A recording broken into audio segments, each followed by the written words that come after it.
আসসালামু আলাইকুম প্রিয় দর্শক, এক ভাই আমাকে টাকা পাঠিয়ে দিয়ে বলছে, মমিন ভাই তোমার এলাকার গরিব মানুষ যাকে তুমি তাকে টাকাটা দিয়ে দিও। তো আসলে আসসালামু আলাইকুম, ভালো আছেন? ভালো আছেন?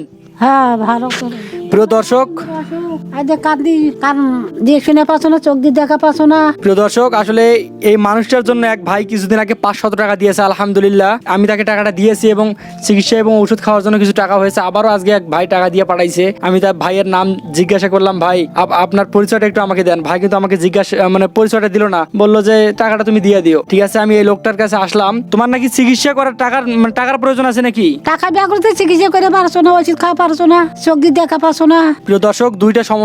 একটা হচ্ছে কানের সমস্যা, বুঝতে পারছেন, কানের সমস্যা, কান দিয়ে শুনতে পান, আমি যে কথাগুলো বলতেছি শুনতে পাচ্ছে না। আর দ্বিতীয়ত হচ্ছে কি চোখের সমস্যা, মেন সমস্যাটা যেটা বর্তমান, কান দিয়ে শুনে না পাইলেও হবে, কিন্তু চোখের সমস্যা এবং জ্বালা যন্ত্রণাতে তাকে নাকি কিছুই ভালো লাগতেছে না। তো এক ভাই যেহেতু টাকা দেওয়ার জন্য পাঠাইছে, ভাই এলাকার হয়ে আমাদের এলাকার কিন্তু পরিচয়টা দিতেছে না।